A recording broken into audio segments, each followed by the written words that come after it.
Hello and welcome back to season 3 of the Let's Face It podcast. Very, very lucky and very privileged to be joined by Olivia Mcveigh today. Olivia is someone that I've actually never met until 5 minutes ago, and I'm an hour late. So it's a good start. But me and Eamon went up to Annette Kelly's event. When was that, Olivia? February time. In February time, and she was one of the panel speakers. And honestly, like, I came away from it just filled with. I know I say it sometimes in this podcast about being proud of people and I actually never met you, but I couldn't help but feel proud of you and feel some sort of, I don't know. And then I searched you up and looked you on Instagram and the work that you're doing on Instagram and you're just so real, and it was just really, really fascinating. But we'll get into it anyway. But so yes, we're joined by Olivia Mcveigh this week, and a huge thanks again to Used Cars NI who have came on board and sponsored this whole season. We were there last week. We had a great chat with Stephen, the CEO, but a huge thanks to Stephen and Anthony and Cecil and the whole team at Used Cars NI for your continued support. It's great, and it wouldn't be able to do this every week without your support. So www.usedcarsni.com for all your car needs. If you're looking to sell a car, buy a car, it's a great platform. It's very easy to sell your car on. It's very easy to go up and search for a car. If you're a dealer, you sell and you have your own fleet of cars or whatever, it's a great platform to use as well. So yes, a huge thanks to them for your continued support, and we really appreciate it. But we'll crack on. What's the crack, Olivia? You just reeled that off. I have a thing behind it. You didn't even take breath there. You were like, do you think it's good?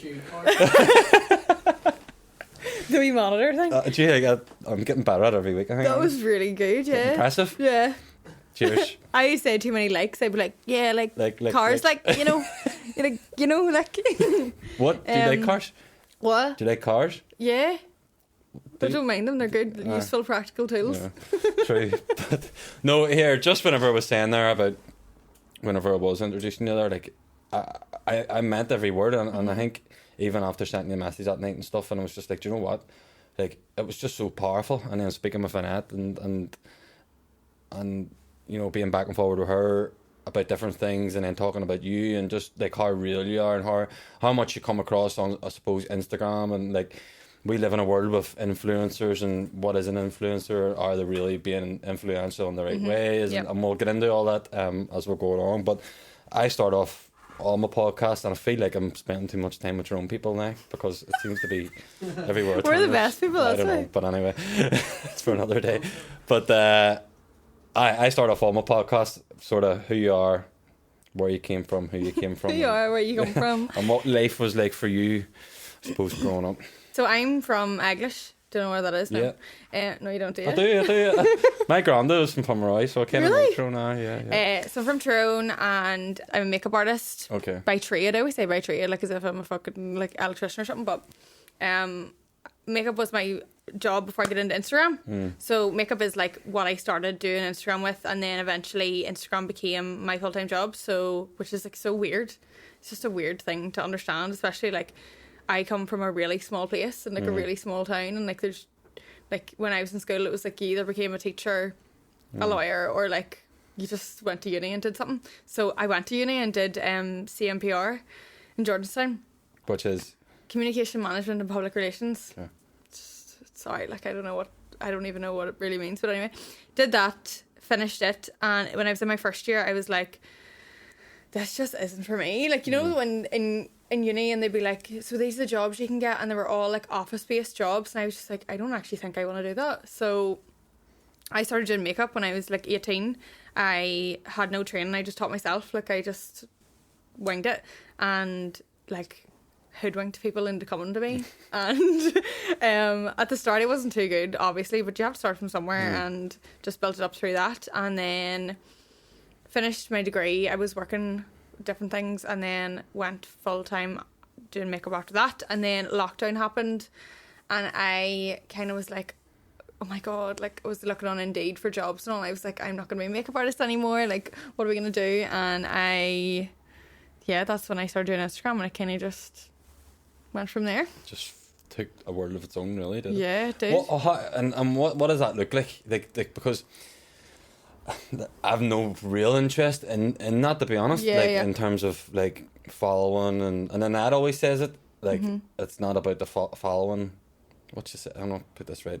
It's not about the following. It's about the community. You Oh, yeah, create. yeah. And it's kind of it's cool that that's how it look. And there's so many, like how many thousand followers have you got on Instagram? Or I think at the moment it's over 80,000. It's like 80 something, 83,000 or 84,000 or something. so like how does that even come about? So did you start doing like tutorials around makeup on yeah, Instagram? it started just like in lockdown. I had no, like, I need a bit of routine to keep me sane. I think everyone is sort of like that, but like every day, because I had no work, I just like got up and filmed a makeup tutorial, edited it. You know, that took up such a portion of my day, so I felt like I was still working. Yeah, structurally. Which ended up then the video started taking off, and then I actually did get work from it because brands would be like, oh hey, can we send you, like, say I was using, I don't know, like a product. Linda's.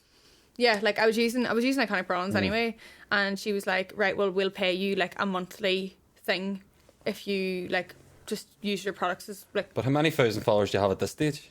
I think I had maybe 10,000. Right, okay. So how do you get from... But it doesn't matter how Doesn't it? many followers you have Right, with okay. social media. Like, it depends on like your engagement, and like Okay. if you're like, you could have 3,000 followers, and if they really like believe what you're saying and are really like into you, like they'll buy what you say. And it's not really about buying either. It's just like, if I come on and I'm like, girls, this moisturizer's deadly, like I'm saying that because I love that moisturizer. Like I would never bother.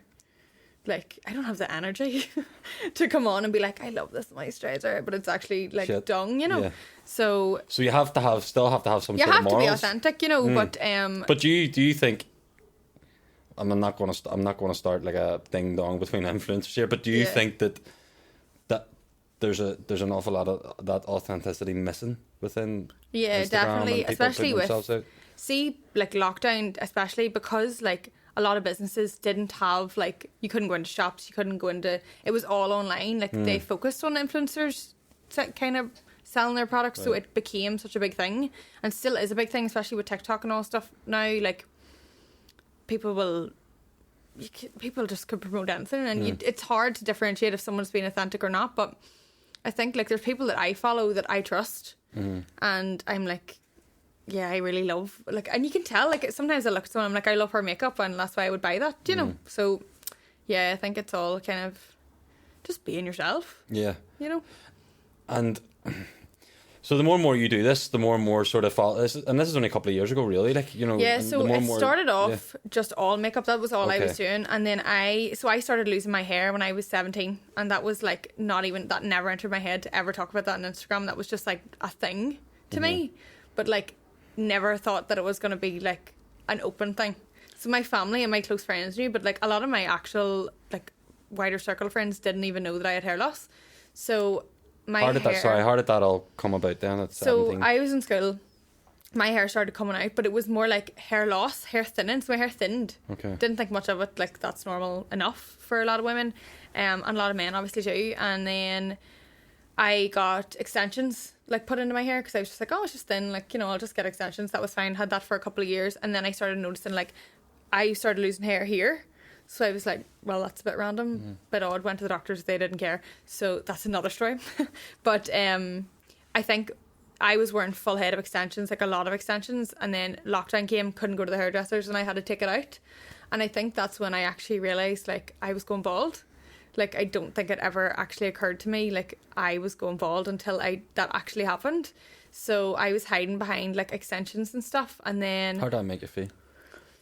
I think it was more, I was in denial for a long time. So I think by lockdown I was 21 in lockdown. So 21 when that happened. So like for a good few years, like I was just like cutting through life, like kind of just being like, oh, it's fine. Like I've just got thin hair. And then whenever I actually like took my extensions out, and my mum took them out for me, and she was like you have bald patches. Like this is proper. Like it went from hair loss to balding to me. So then lockdown was happening. I was wearing wigs, and it was kind of like a bit of a laugh, but it was more like I'm only wearing wigs till I get my extensions back in when the hairdresser's open. So I was like, it's gonna be fine. Like I'll just get more extensions in. Blah blah. Lockdown finished. Went to get my hair extensions back in, and my hairdresser was like, "You don't have enough hair for extensions. Like this is not happening. Like I can't. You don't have enough hair in your head." And I was just like, "What? Like what do you mean?" And I just remember thinking like, "What am I gonna do? Like what?" because in my head it was just like a temporary thing, like this is temporary, it's all gonna be fine, like I can cover it up. And then when I wasn't able to cover it up anymore, it was like I really had to come to accept that that was what's going on. So that's when I started wearing wigs.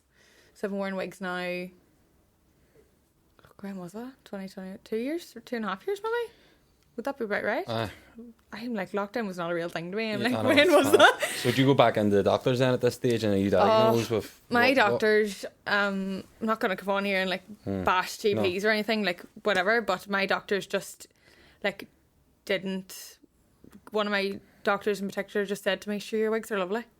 Right. Like there was no investigation. It's more so like if I wanted to really go into it, I'd have to go private. I did end up going private for my endometriosis, which I also have, and that's when I got my diagnosis for androgenic alopecia, because that doctor knew about it. Just by that was by chance that I just had said to her, because I was wearing a wig that day and I took it off and I just was like, do you know what this is? Like I'd never really thought about the word alopecia. So you're going through this period of your I was life going through it not knowing? No, I just thought I had hair loss. I didn't know. I had never seen anyone that had the hair loss that I have, because I'm not completely bald yet. I still have like hair here, but I have it's called female pattern baldness, but my hair, like, you know the way sometimes men like lose the hair here but they still have the hair at the sides, like that's the way my hair's going. So I've never seen anyone else with that, and I still like that's why Instagram I felt was such a good tool for me, because I surrounded myself online with other women that looked like me, so it felt normal to me. That's how I ended up accepting that this is what was going on, because every time I went onto my newsfeed, I seen other women that looked like I did. So it just became a normal thing for me. So I was looking in the mirror and I was seeing me, but I was going on my phone and I was seeing other women that looked like me. So it just became a normal experience. And to this day, like a lot of the people that I follow are like wig people and people with alopecia and different types of alopecia. So that's kind of how I ended up accepting what was going on. But yeah, my endometriosis like ovary doctor, she was the one that said to me like, you have androgenic alopecia, you know, and I was like, alopecia, what? But like you, I know you're sitting and you talk about it, and I suppose people are like out with me, like talking about being in rehab and all, like you can like done a thing last week for GPA, and they were like, and I talked about like the sexual abuse and all, and they're like, see the way you can talk about that, like it's, and I'm like, no, but I'm only getting good at talking about it because I talk about it. Yeah.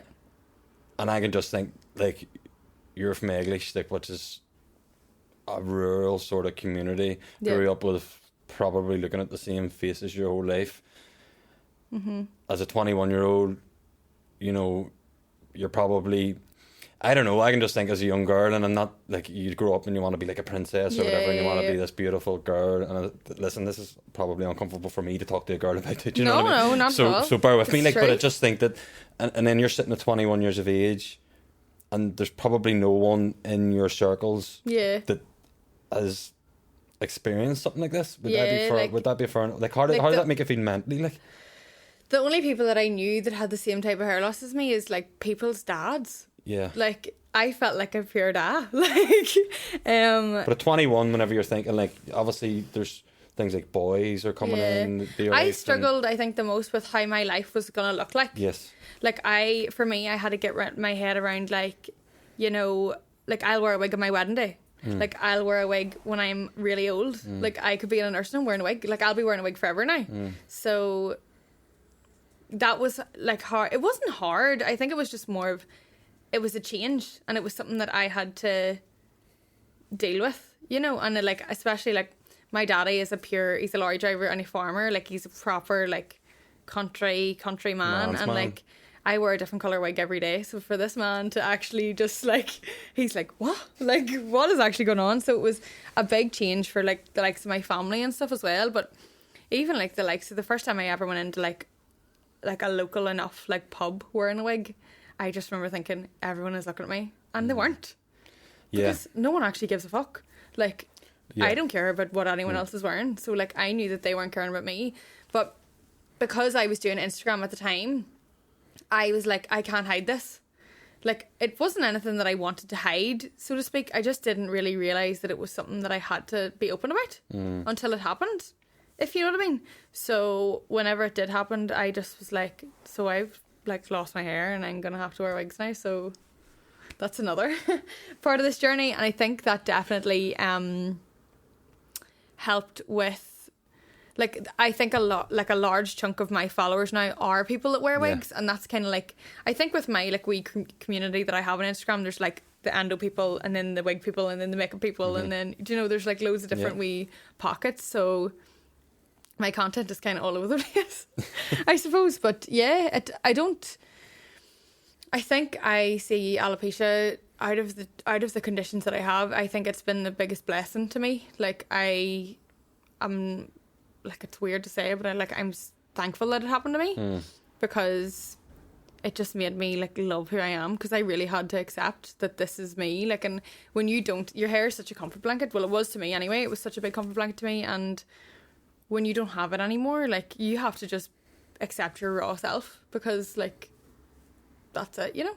And that's just kind of what happened. I love being able to wear different hair every day, class. Yeah, and that's it's so good. And whenever I was in rehab, there was a thing in Sister Concilio's book, and it was like, there's two men in prison, and one looks out and sees mud, and the other one looks out and sees stars, and it's like, the two people are in the exact same position, but they both have two different perspectives of outlooks of life, and it's like, that's what that reminded me of. It's that's like, true, though. What cards am I dealt with here, and what can I do about it? I could sit at home all day and be like, oh my god, I have to wear wigs, but I choose to sit and go, oh my god, I get to wear wigs. Like, I'm still up on my 2 feet, like, do you know what I mean? Like, why? Like, it is what it is, and like, I've never had a bad, apart from maybe a couple of like times, I've never had a bad experience with the wigs, like with anyone, you know. Yeah, as in, what do you mean, like someone saying something? Yeah, or? I very rarely get like bad things said.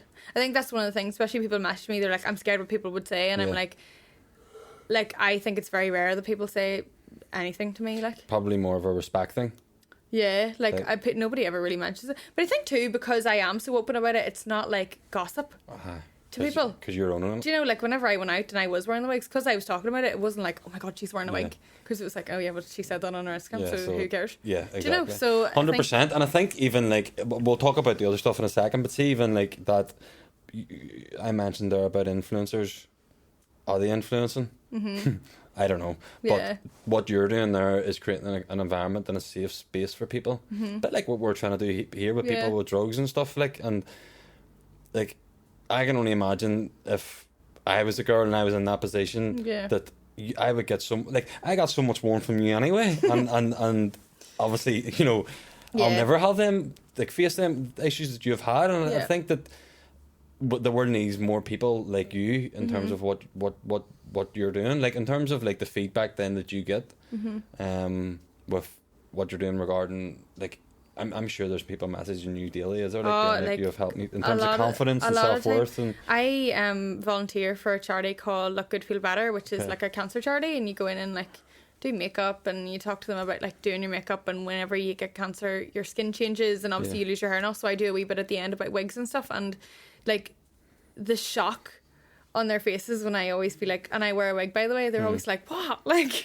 you know, because you don't usually see people that be like, I wear a wig, you know, and that was something that whenever I lost my hair, like, I was so grateful for all them girls on Instagram that posted about it and posted videos and all, because they made me feel seen, and they made me feel like I was also like normal, you know. So that was a driving force for me to kind of post about it as well, because I was like, I want to be that person for someone else, you know. Yeah, and that's powerful, isn't it? Just wanted to be like, fuck, that's my life, like, like this is a big part of my life, so like, why do I not share it, you know? Yeah, and own it, and like I just said, there's perspective, but it's hard too, Olivia. Like, you know, you mentioned there are a couple of the other conditions that you do have, that like the hair loss and the wig wearing and the promoting that side of, not promoting, but trying to make people feel comfortable, I suppose, on your social media platform. That's only like literally one part of who you are and what you do. And you said there you had maybe like 3 or 4 different pockets of followers within your community, and like, tell me or us a bit more about like what else is going on. So there's the alopecia, which is it's all fun and games, to be honest, like, it's good. And then I was diagnosed with endometriosis, which is a condition where tissue similar to like the lining of your womb grows in other places. It's found actually at the moment like in all places of people's bodies. So it can grow like on your bowel, your pelvis, like your cervix, your ovaries, your fallopian tubes, like, and you get pain because that tissue is basically like trapped. I'm not going into the scientifics of it because like I still don't really know about it, and anyone that has endometriosis will be able to tell you like there's no research in it. It's so sad because the average diagnosis time for a woman is like 8 years to get a diagnosis because we are being continually ignored by doctors, neglected. I started going to the GP about my pain when I was 16 and I didn't get my diagnosis till I was 23. So like where I went when I was 16, 17, 18, I was told like this is normal. Like you're a woman, like this pain is normal. I also was told at a different time, I went through so many rounds of bloods. It doesn't show up in bloods. Like it's such a complex condition because it doesn't show up on literally like any scan other than like I think some MRIs now, and surgery is the only way to get a diagnosis. So it's a nightmare, and I think obviously it's so hard to get to the surgery level that it's so hard to get a diagnosis. So it's like one in 9 women now have endometriosis, but if you think about how long the diagnosis period is, how many women actually have it, like it has to be higher than that.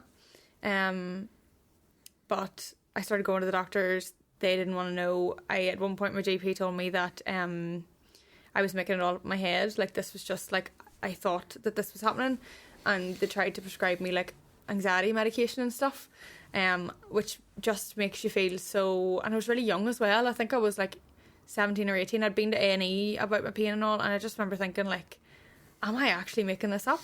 Like genuinely, like looking back now, it was complete gaslighting, like. But that went on for a good while, and then my pain eventually just got like debilitating, like really, really, really bad. My pain is in like my pelvis, so it just got to a point where it's awful. And there's a lot of other like symptoms that come along with endometriosis. A lot of them, like I struggled a lot with fatigue and energy. Like for a long time I was barely staying awake for like 6 hours a day. Like I was so tired all the time. I had no energy, and obviously being in self-employed, like that's just such a bad mixture. But I eventually had to go private in 2021, so this is the same year as the alopecia. I actually forgot that all happened in the 1 year. It was a roller coaster. But I had to go private because my GP refused to see me anymore. She just was like, there's nothing I can do for you, so if you want answers you're gonna have to go private. So went out into the car park, cried for 15 minutes, drove home and booked a private appointment. And when I went private, I'll actually never forget when she scanned me, the doctor that I seen, she was just like, oh my fucking god. That's what she said. She goes, oh my fucking god. She could see it on a scan, and she was like, I just can't believe that this has been going on for this many years. And like, it sounds weird, but like that tissue has been sitting there since I maybe was like 13, like, and it hadn't been touched. So obviously it was just getting worse and worse and worse. And then I went for surgery last January to kind of try and get like a lot of the tissue and stuff, like scar tissue and things, like removed and whatever else, which was definitely one of the hardest things I've ever had to go through. I think it was just so sore. And I had like cysts and stuff as well. Another condition that I have is polycystic ovary syndrome. So it's kind of like, it's like a double whammy of like just my ovaries like just don't want to be my friend. They just want to be chaotic. So I had my surgery January 22, and then I ended up going back to her because I just was like, I'm in a lot of pain. Like I don't understand like why. And she was kind of concerned with some of the scans and stuff. So she ended up putting me into an induced menopause in July of last year for 6 months, which was like the biggest shock ever. Like I just turned 24, and she was like, yes, we're gonna put you in menopause for 6 months and see like what that does. And I was like, what? Hardly. So I was told. How does that really make you feel? You know, I was in shock for a long time. Like I knew it was temporary, so I was like, oh, this is fine. But there's just that like, there's that complete like disbelief that this, how does this not mess you up? Do you know, how do you put your body into menopause at such a young age and then just take it back out again and everything be normal? Like it just doesn't make sense to me. So what that was supposed to do was basically like turn off all my hormones. So for 6 months I had like no hormones. So it would stop the endo from growing, because like endo like creates its own hormone. It's actually mental. It creates its own hormone and grows then. So it was supposed to stop it growing, which was all good. But I continually had pain for like a lot of the time that I was in menopause. But I also had like a whole onset of symptoms. So I had like the brain fog, the hot sweats, the aches and pains, the insomnia, like every menopause symptom you could think of, I had it. And so weird being like a young person having that. Like I sounded like, I remember whenever my mummy went through it, should be pure raging that I've even said this, but like whenever my ma went through it, I just remember thinking like, oh, like shut up. You know, like she would always be like, oh, pure wrecked, pure hot sweats and all. And then whenever I was in it, I was like, oh my God, why does like this not be talked about enough? Because every woman has to go through menopause and there's just not enough talked about. Like you're never told when you're in school like what menopause is about. I just don't understand why that is. Like there's nothing in schools about like any of these conditions, and it's just mad to me. You know, like it's crazy. But anyway. But that's a really important thing there that you're mentioning too, because even in terms of what we're trying to achieve here, in terms of wellness and well-being and our look like self-care, and you said there about being comfortable with you being you. We're living in a world where we're always comparing ourselves to people. We'll think that we're living in a world as well where we think we'll have to do things a certain way. Like you're going against the whole grain of everything nearly in a way, but being a shade and light of that. But you said there, like even in terms, not just in terms of making women aware of this is what is going to happen, this is how you prepare for it, but like 9 times out of 10 women are then with a husband or there's kids or whatever, and there's a husband probably going, you need to wind your neck in. No, and just because but that's so true.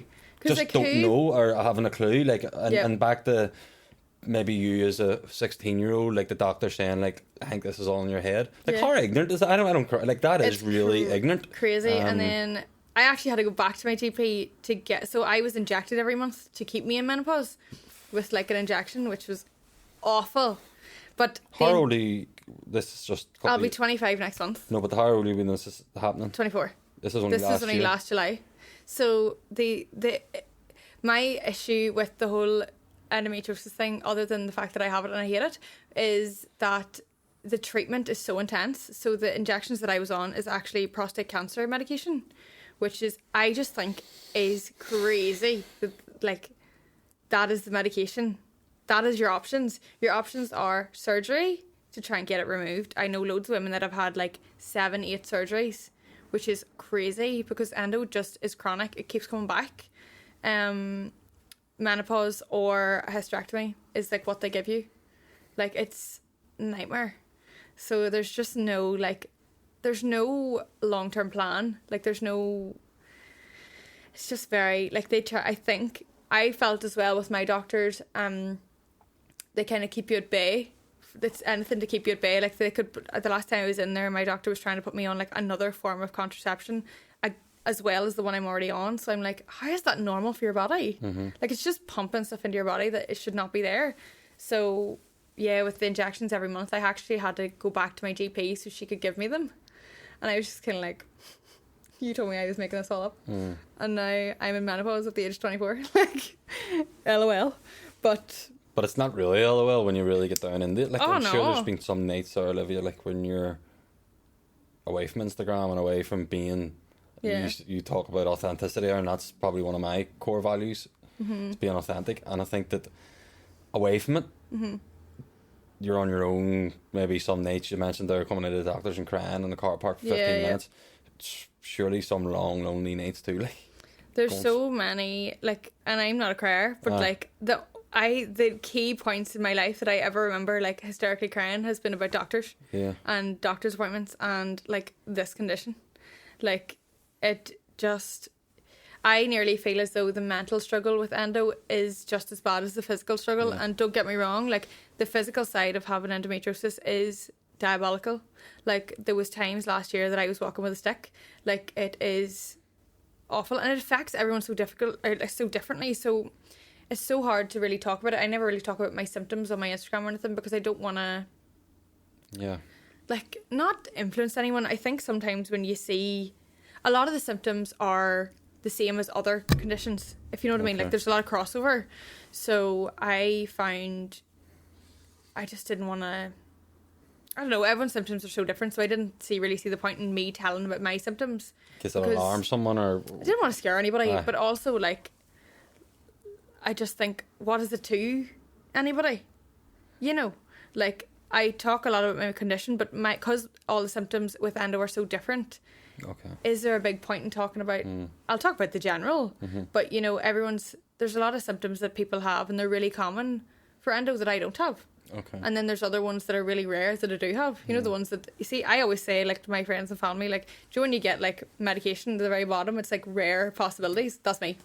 Like, my name should be under that, because I get all of the rare freaking things. I get it.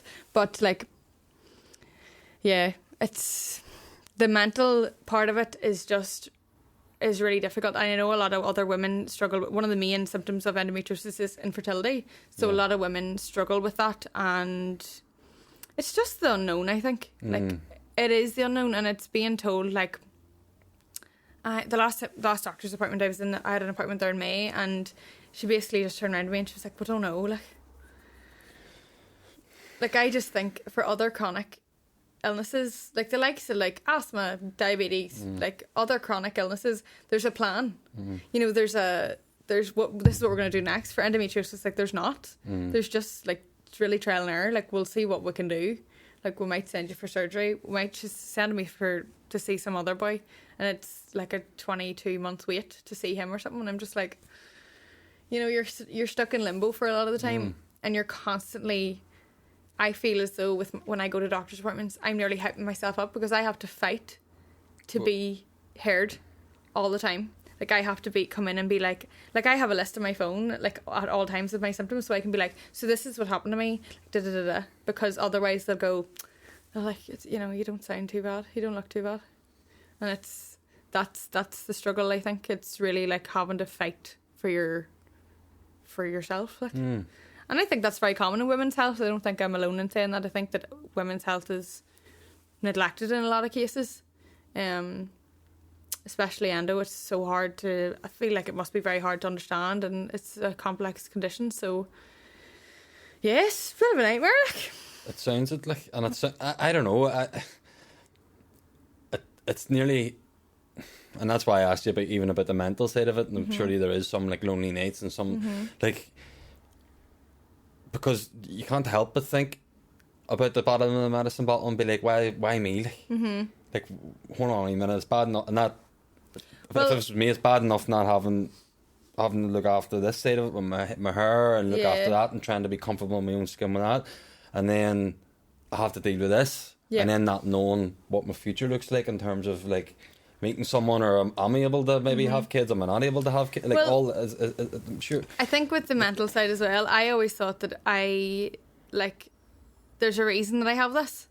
I always felt like I seen it as, especially because I get messages every single day from people about the endo or the hair, and I just think, like, I think about like a wee like 16-year-old girl having pain, being told by doctors like, you know, you're making this up or whatever, and just like sitting in a room on her own, not having people.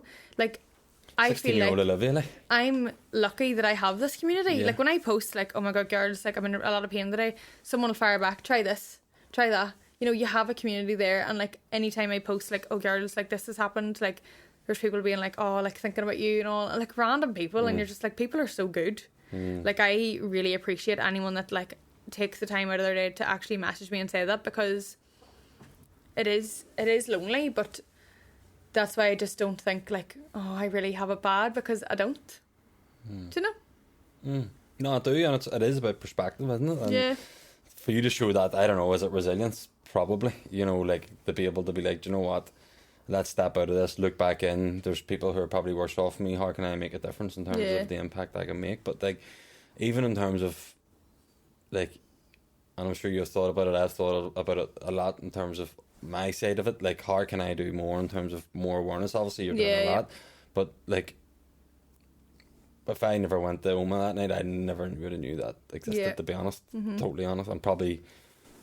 If I never met you, you would probably be blind to it probably the rest of my life, and be, which is fair, and a lot of women are very blind to it too. Because if you didn't know anything about it, like how would you know? How would you know? Because there's very little, like, But there's a lot of young women suffering. Yeah, but there's just no, and there is this like taboo. I don't know if I know the meaning of taboo, because I don't think anything's taboo. Like, I would talk about anything. Yeah. So I just don't think I have that. But like, some people are like, God, you're awful good about talking about that and all, I could never. And I'm like, why? Like, we've all got ovaries, like. Yeah. Mine just like don't really work as well as ever. Yeah. Do you know? Obviously you don't have ovaries, but like, do you know what I mean? Yeah, no, like, that's I half of the population. That. So no, yeah. Especially with the menopause thing, like, people are like, oh, you're awful good talking about that, and I'm like, but you're gonna go into menopause too. Yeah. So where does that come from? I'm just gonna go in twice. I'd be a pro the next time. I'd be like, first time. I've done this before. I've been here before, yeah. Hold my It's no bother. Me holding like masterclasses and all. No, sorry, but that's what I was going to say. Like, do you think that, you know, in terms of awareness, like, people like yourself could be, like, in this community you've created, could come together, and like, we're doing events around health and well-being, and Aoife Lennon's doing stuff around eating disorders. Do you think that there should be more in terms of, right, okay, if in the medical side of it things aren't 100%. Being done, then why can you maybe get together and hold like events and workshops and stuff like that? Yeah, definitely. Like, there should be, like, I've held coffee mornings and stuff before, and it's just so nice, like, that other people like come together and be like, oh my God, this happened to me, and you just have this like relief of being like, that happened to me as well. Like, I have that pain. Like, it's like, wow, like, because you're just so alone for the whole part of it, that it's so nice to meet other people. And like, I always, one of my doctors had said to me before, like, if you had been seen years ago, you wonder would it be different. And I always think of somebody sitting maybe in school, like, don't even know anything about this. Like, we weren't really told about like periods and all in school. Like, I think we were told about it, but we weren't told about like, you know, what to do if your pain is actually not, like, is pain normal? Okay. You know? So I'm thinking, like, imagine there was a wee girl sitting in school and she hasn't a clue, she's in pain, and like, you're told like, this is a condition, like, you need to, what is there to do? But then I think that's a double-edged sword, because you tell people to go to see their doctor and the doctor doesn't do anything. So I think it's hard, but it's nice to know. I think it's good to get like awareness out, so people actually know about the condition and they can start, you know, maybe like going to see somebody, or, you know. Yeah, 100. But I can sense it, like, there's a tiny bit of frustration there too, isn't there? Like, because of, big time. Like, if things had been managed properly. I just like lose the head a lot of the time with medical professionals, because with the alopecia, I'll accept it, and I accept it for what it is. But with endometriosis, like, I'll accept that I have the condition, but I won't accept living my life in pain. Like, I don't want to do this. I don't want to live my life in pain. And a lot of the time, it's focused on fertility, which is fine. That's grand. Like, completely understand that as well. But it's very fertility focused, and not, how do I not be in pain every single day of my life? How do I live my normal life? You know? And that's another, like, there's just so many sides to endo that is difficult. And you have this other side too, like, my family, my friends, and like my boyfriend and stuff, like, a lot of like, those people as well have been affected by this, and they're the people that have to watch me, you know, like, lie on the floor in the fetal position crying. Like, there's just a whole load of people that endo affects, and like a family disease, but like addiction, like, it affects everyone, you know. And yeah, it's just getting the awareness out there and letting people know, like, you're not on your own. Like, this is not, because I think when you get diagnosed with something as well, you just assume it's you. Like, you just assume you're the only person in the world that has it, because that was like me. You know, especially in the menopause, I was like, I'm the only person in the world that has had to go through this. Yeah. Like, for like the first week, and then everyone was messaging me, like, oh, I did this years ago, it was grand. And I was like, oh, okay. Get over it. But see, even like in terms of, because we're still young, like, there's plans, there's like, I don't know what my plans are, but that, like, I know I'm in control. Yeah. I feel like, maybe even just say this weekend, like, we're training the night, I'll go down, Paddy McDonald's in the Odyssey. He's a comedian, like, we'd be mates with him, we're going to watch him after, and then tomorrow I don't know, but I can plan my weekend, do you know what I mean, and be like, right, this is what I'm at. Yep. Surround myself with good people. As long as I don't drink, then I'm doing well. So that's where I'm at in life, like, and I'm happy. Yep. But like, and that's me managing my sort of well-being and managing the addiction side of things by putting in this structure. But like, can you do that? Because do you know whenever you're going to have like an episode, or like pain's going to come like crashing down around you? It just happens. Or is it just, could you just be sitting here now and you're like, give me a minute. What? So it used to be a lot worse. Like last year and the year before was a lot, and really up until now has been a lot worse than now after the menopause. Like, and like I'm on like different types of medication that actually keeps it okay, but like I'll still, even at Christmas there, like we were on a night out and I just like I have to go.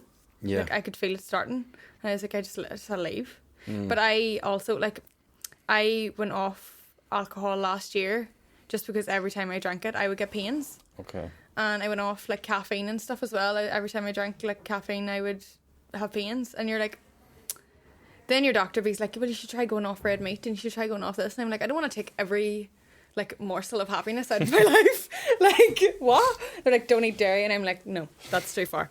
But like it's hard to plan.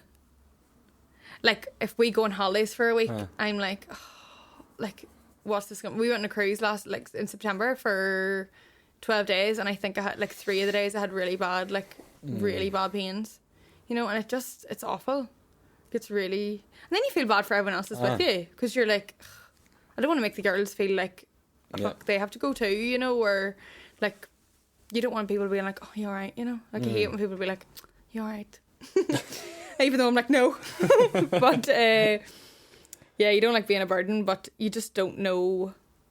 It has got a lot better, but that's not to say in 6 months will I be the same again. It's so up and down. You just never know what way it's going to be. It's scary, like, and it's I'm just sitting trying to picture like your life, or episodes, or like what you go through, and it's very hard to fathom. Like it's very hard to. If it was me, I don't know if I'd be able to accept it. Do you know what I mean? I suppose you just don't know until you're in that position. Like, but it shows like what you're doing and like how well you even like articulate it and speak about it, and like how comfortable you are with doing that. But no, like I get a sense of, and I can't say I'm related to it because it's completely different, but the feelings, I can get a sense of you have a greater purpose. That you mentioned there about with the hair loss, that you know you're actually kind of, you're grateful for it because now what you can do, and you're sort of giving a platform then for other people, and maybe I don't know, I don't know whether you're religious or spiritual or whatever, but I would have a strong enough faith and be like, maybe God sent the issues that came across me and the problems that I had as a kid growing up for a reason. So because there's people like you get these things maybe for a reason, because you're strong enough to deal with them. And then maybe look after other people and provide light for other people, and provide other people with a path maybe. I don't know, but that's what I'm getting off you, and it's just sort of like it's refreshing, made me like more confident. Like I feel as though it's nearly like a mental thing, because I've had to maybe overcome like these different things. Like I could just walk into anywhere and just be grand with anything. Like I don't really like, don't sweat the small stuff. It really made me like stop giving a fuck about anything, because I just like be chilling, like like I don't get stressed about anything anymore, because I'm like, what is actually the point? Especially me walking in here an hour late, like, just chilling, like. But I think with a lot of my videos, like one of my TikTok videos went viral, and it was like doing the hair and stuff. I was doing like wigs, and like there was nasty comments on it, but like I didn't really care. Like it was just like, I think you have to have like not a thick skin, but it was just like in my head I'm like, those aren't real people. Like I'm just like, use our NPCs. Like you're not. What's an NPC? Non-playing character. You know, like you know the way when you're playing like Sims and there's just people walking around the background. You know, like the wee fake people. Right. Okay. You know, like extras. Aye. In a movie. Like, oh right, okay, right. So they're just like existence, not even. I don't care about you. Like you're just a wee like extra. It's a good place to be in, because like people do a lot of work to have the outlook that you have. No, seriously, they do. Like, and did you, before we go into the social media side of things and stuff? Like, I'm interested about all that too. But like, did you have to go through sort of therapy or anything during this? I did do therapy for a while. I did therapy 2021. 2021 was a roller coaster, but I went to therapy for a while, and I think my mummy really took that really badly, that I had to go to therapy, you know, because I think that's nearly another thing. Like I think my mummy thought that whenever I had to go to therapy that she had failed me. She had failed, yeah. You hear that a lot, but I really didn't feel like that at all. I was like, oh my god, it's not about you at all. Like it's just I had a lot going on, and it was like the peak of my pain, and I was like trying to run my business, and I was trying to do other things, and I was trying to like focus on all this stuff, and I just felt like, I remember at my very first therapy session I just cried the whole hour. I literally just cried. It's nice too, isn't it? It's actually deadly. I came out being like, that's amazing. Had a mask on as well, and I was like, yes. But like, I just remember after that thinking like a weight had literally lifted off my chest because I just said everything. And the girl that like was taking me, she was like, that's really, really, really hard. And I was like, yeah, no. But it's just hearing that from somebody that's not like your ma. Yeah. Like, obviously my ma's going to say that. Like, I trip and fall and she's like, God love you, you alright? Yeah, I'm like, yeah. But my dad is very much like, he used to always say to us, I think this is where I've got this from, but like when we were kids, this is sin, but he always used to be like, say mummy made us dinner and we didn't eat it, daddy would be like, there's starving children in Africa, eat that, you know. We'd be like, oh great. And then like you'd be crying about something, he'd be like, there's starving children in Africa, what are you crying about? And I'd be like, right enough. Oh my God. And like it was so sad and all, and like see now genuinely things happen to me and I'm like, there's starving children. What the fuck is wrong with me? Like, I swear to God. But it's truth. yeah, I know it is. It's true, and it's perspective again, because we can all put ourselves down these big tunnels of like. My dad keeps me fucking humbled. Yeah. Like, I mean, I be sitting and be like, oh my God, God love me. Like, he's like, give you alright. You want to meet you?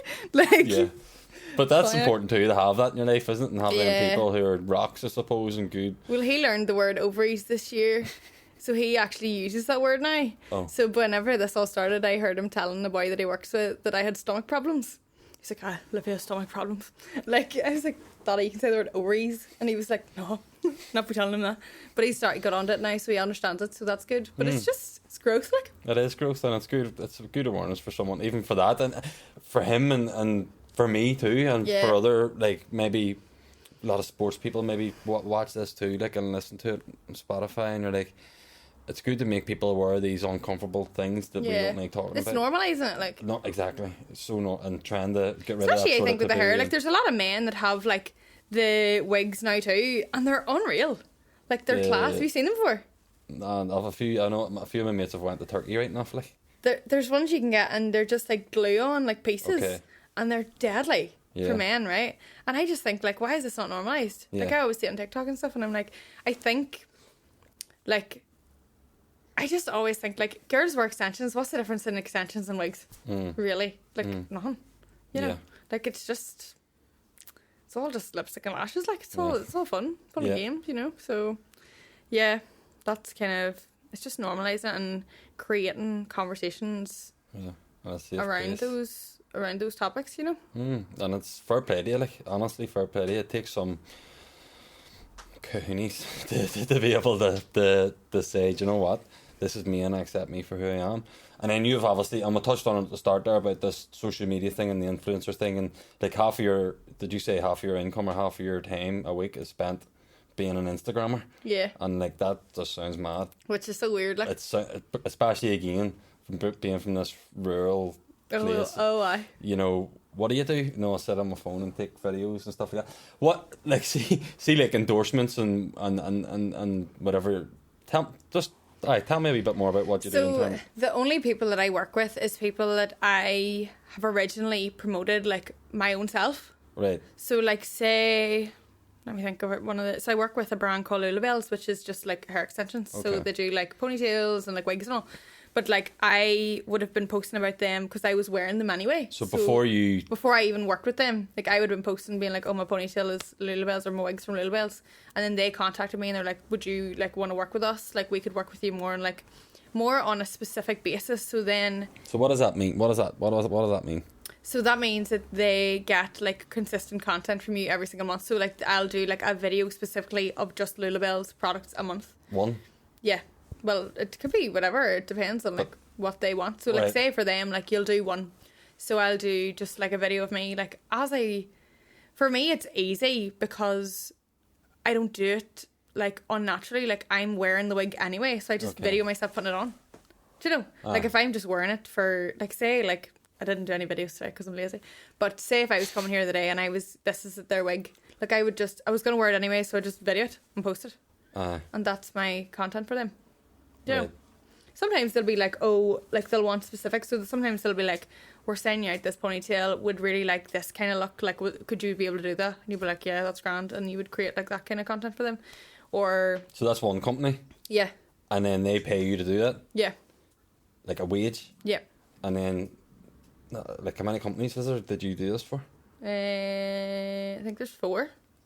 And then you just do different posts every week about the different 4 companies. Yeah. That's incredible, isn't it? But it's just like stuff that I've already used. Like, I've been with Iconic Bronze, Linda's Iconic Bronze, since I was like 18. Yeah. Like, I've been posting for her for. You actually remind me of her. Really? That's sort of just not Karen type of person. Like just being I yourself. used to work for Linda. I used to work in the office, Yeah. But I've been working with them for years and years. Like, it was the same. Like, I was in uni when I started posting with them, because it was like in my uni Holy Land's house, and I was like, this is my tan with the fucking skirting boards and all in the background. I was like, they're probably like, delete that. Like, and then they were like we want to put you on like a monthly like retainer. So it's like they say like that 1 month they'll be like, so we're doing a sale next week for tan. Could you center your content, maybe like if you're doing your tan, will you just video it, post it, and do the offer?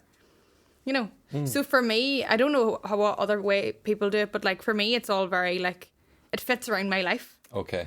Like, I only film things that I'm actually doing. Like, I'll not be like doing, oh my god, girls, I'm going to do a tan here, and then do it and then take it off. And do you know, there's nothing like, I just do what I normally do and just post it. And you just document it, like. Yeah. Right, so for someone like you, then it's you being just who you are. Yeah. And that's what I find refreshing about you, and that's why I said to you about coming on the podcast after like I seen you that night in the nets and being so open and honest, and even like because I see your stories and all, like, and I wouldn't necessarily say I look at all your ways, but I mean I like looking at people and their behaviours, and I'd be funny that way in terms of like what is going on, like, because that's what I'm massively into, like, not human behaviour, but like patterns of behaviour, and recognising even my own patterns, and not on social media, but generally just whatever way I act, and how I'm carrying myself and whatever. Am I being me is the big thing, and I know you're being you, and it's just like, do you fear for the other side of it then, this other world that, like, I have a wee sister there, she's 14, 13, fucking getting it wrong, sorry, 13 or 14. She might be 12, I don't know. Anyway, and like I feel sorry for her in a way. For that age, like, I wouldn't want to be growing up in that. And Instagram and seeing these. Because like we had like Bebo, like that was the goat, but like you couldn't really slag anyone on it, like, could you? Like, do you know what I mean? There was just like what else? Did we have like MSN? But that was messaging. But I feel like that's still all very singular. Like there was no like slagging off people. Like maybe there was, but like there was nothing like there is now. Yeah, because if I wanted to talk to you, I had to actually go in and talk to you. But it wasn't like, I can't fully remember it, but you couldn't reply to someone's story at BBM, but you couldn't reply to someone's story being like, look at the stadia or whatever. Or like, even like sharing people's stuff now. Like you can like share people's stories and be like, oh my god, look at the colour of her. You know, and there's this whole like interconnected thing, whereas like we really didn't have that growing up. So that was kind of a blessing, I think. But like this generation now, there's so much content that they can look at and be like, I want to be like that. You know, like, and everything is fake. Like everything, nothing is real. You know, I think it's hard. Like, even you see those posts being like Insta versus reality and all, and you're like, that's still staged. Do you know, like that's still not even real. It's very hard, and it's hard with impressionable like young people. Like I've done a couple of like talks in schools and stuff, and like just actually putting it to them, like the stuff you see on Instagram isn't real life. You know, like those people, like that's not. She doesn't even look like her. Do you know what I mean? So obviously everyone has like their good angles. We all look different, whatever. But like, I just think growing up that age is just must be so hard now. You know. And what about the world of, and I've talked about it before, about like even like comparing ourselves to other people in terms of like body image, or like not being like, I can get in the sense off you that you genuinely don't give a fillers about anything, but there's a whole lot of time I did 100%. So like how like, because like I'm seeing like you flick through Instagram or whatever, and there's girls and they're models or whatever and look at the shape of them, even fellas too, like, you know, and you're just like, Jesus. And you can't help if you're not comfortable in your own skin. Well, then I think there's a couple of things, like, have you ever met somebody and they've been unreal looking, but like they're just like dishwater, like they're just really, really, really, really like nothing going on, and you're like, what do you mean by that? Just no personality, right? Okay. Whatever, like, but you just think like there's more than looks. Yes, looks does not make up everything. And then I remember seeing years ago a video of Molly May. It was just after she came out of Love Island and everyone was like, oh my god, Molly May, yay. And I remember seeing a video of her and she was doing like a YouTube video or something, and she was like, oh my god, look at the cut of, like, I can't remember, she also didn't say look at the cut of but she said something. Molly May is from Tyrone. Bambi Mcveigh, fuck. Anyway, she was like, yeah, look at that. I can't remember what it was. It was like, oh my god, look at the state of me, like, blah blah, like basically saying like she looked ugly. Yeah. And I just remember thinking like, oh my god, the country wants to be her. And like it just like clicked to me, like everyone has insecurities. Didn't click to me, but like, do you know what I mean? Like it's like even someone that everyone's like, oh my god, she's perfect, like she is even picking at herself. Yeah. You know, and I remember also, I can't remember who, I said this to somebody, I think I said this to like one of my wee clients or something one day, but she was like giving off about like how she looked or something, when I was like, right, say you fancy somebody, right, and you're like, oh my god, like let's call him Brian's deadly, I think he's class, and you show him to your friend and your friend's like, no, I don't fancy him. You're hardly going to go, right, I'm done, Brian, see you later. Like, no, you don't care because you still fancy the person. Or like a celebrity, like you're like, oh, I really fancy Megan Fox, and your friend goes, no, she's rotten. You're hardly going to go, yeah, Megan Fox is rotten. Yeah. You know, like it's all about perspective. Like it's all about, like, everyone has different things that they like about someone, and like there's a lot of people that I know and even like see on social media and all, they'll be like, oh my god, my boyfriend follows like blah blah blah, like that's so annoying, like he must fancy them, and you're like, but like I don't know, I just don't see it like that, because I just think like he obviously wants to be with you because of the qualities that you have. So, you know, do you know what I mean? So I do know what you mean, but it's nearly like, instead of focusing on what you don't have, what you do have. Yeah.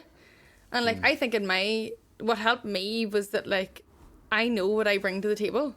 Like I know what kind of person I am, and if I meet somebody that doesn't appreciate them things, I'm like, see you. Yeah. Bye.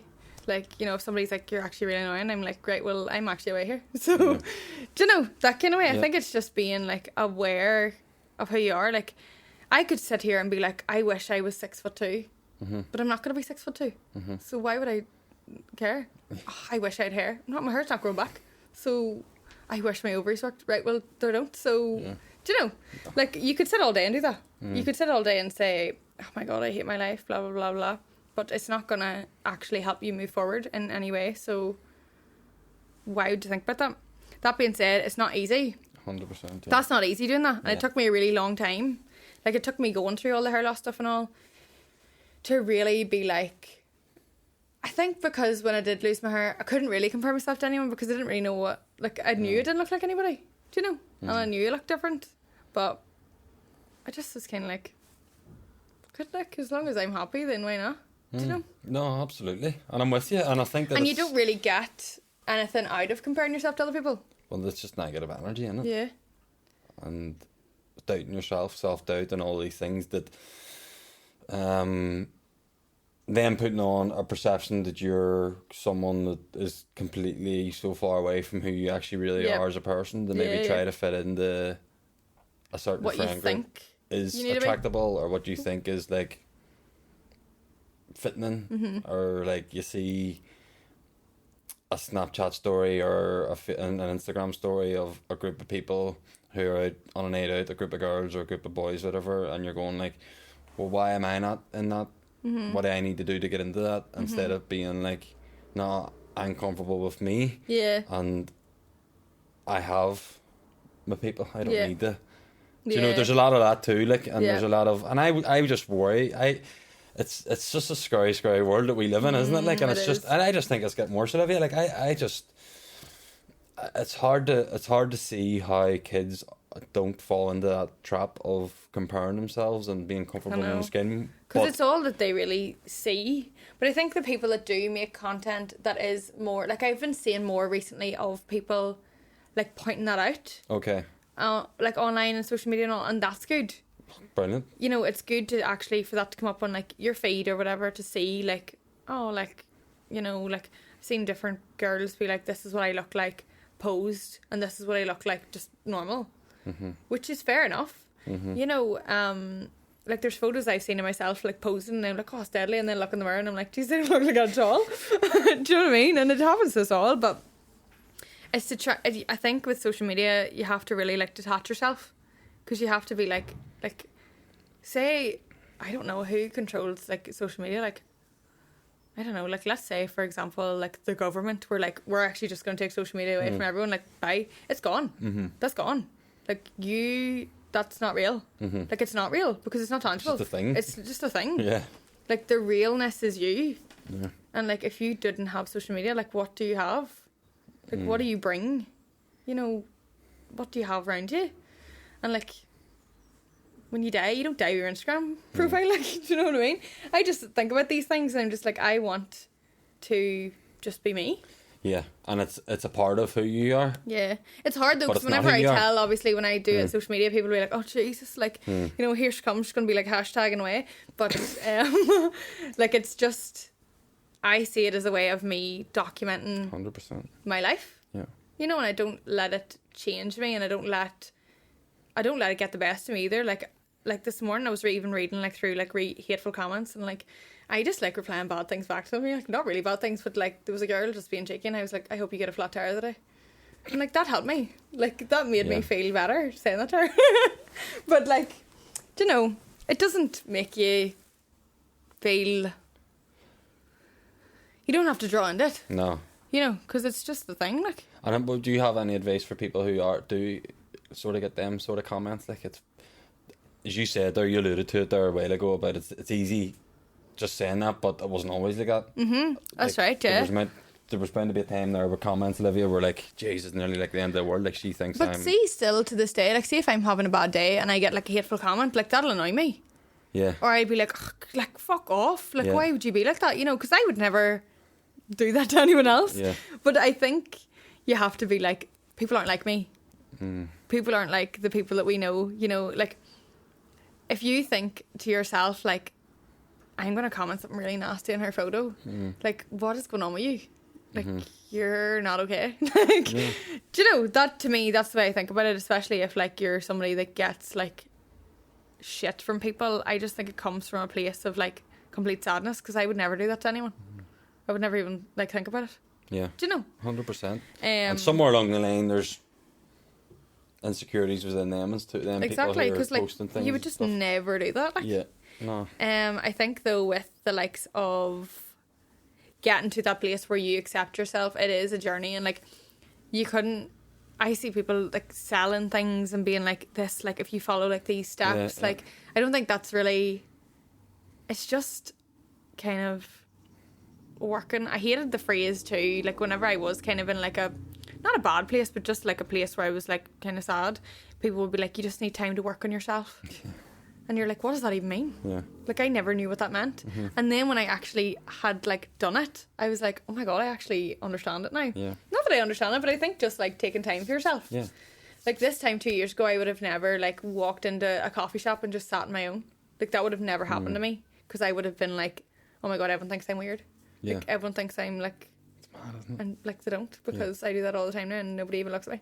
Yeah. Because not that many people really like, care. No one actually cares. Like, everyone's got their own stuff going on. Mm-hmm. So, yeah. It's a great outlook. And it's something that, listen, I know you just said it there, but I haven't, you can see, like, I know people who come in here and sit down and, you know, you can talk to them, like, who have sort of went to them places and came out of it and done the work, as you said there, and it's refreshing. And I think that even for any young girl, even for people, fellas, you know, there's older men who watch this too. It's going to provide a massive tool for people to understand and become a wee bit more aware of maybe if their sister's involved are going through, or their wife, or even if there's any young girls or whatever, they can show their kids or whatever, that these things that are going on with you are really, really scary, really, really painful, really, really, you know, obviously you look different now for the rest of your life, but you've actually accepted it, and you've used it all instead of, you know, laying in a corner and feeling sorry for yourself. And listen, and by the way, if you'd done that, you could probably be like, fair enough. Yeah, to be totally honest. So like a huge kudos to you, like, because I know you're sitting laughing at me because you do not like taking compliments. No, I just think that's funny. I just was thinking about it because I literally am like, treat myself every single day, and I'm like, I couldn't do that if I was laying in the corner every day. But it's so true. Like, and listen, fair play to you. You're very, very inspiring. You've probably been told that a million times. Thank you very much. But like, I'm proud of you, and I don't even know you hardly. Well, I feel like I know you now, but like, no, seriously, I really, really mean that. I know you're laughing, and I'm sure everyone will agree. But in terms of, I don't know, there's been a wee bit of mix-up around sort of your relationship with doctors and stuff, but if someone is sort of feeling any of them things that we've talked about, including with the hair crack, where do you look out, or where do you go for help? I definitely feel like, without a doubt, like, go and see your doctor and like get the ball rolling. Because my GP, like, I would nearly say failed me. Like, there's a lot of people that I've met, like even one of my really good friends, like her GP is amazing. And she was seen straight away, and like she got loaded, like she just loved it, and like I was so glad for her. So definitely go and see your GP. Always get a second opinion. Just like try and get the ball rolling as quickly as you can, and like do your own research and reach out to people. Like, if there's people online that do like endometriosis blogs, whatever, like reach out to them. Like, I don't mind anyone sending me a message. Like, you know, there's other people that do blogs, and as I say, like, finding people that remind you of you really helps you, like, kind of accept it and stuff. No, and it's cool, and keep being you. And what is it, Olivia Mcveigh? Isn't it? Just search Olivia Mcveigh and your stuff will come up. Just my name. Isn't it? Yeah. Well, do the thing on Instagram and all anyway. But I think it's class and fair play, and keep her lit. Thanks for coming on. Thanks for having me. Yeah, thank you. And a huge thanks again to Used Cars NI for your continued support. www.usedcarsni.com for all your car needs, selling, buying and everything in between. But yeah, see you all next week. Cheers.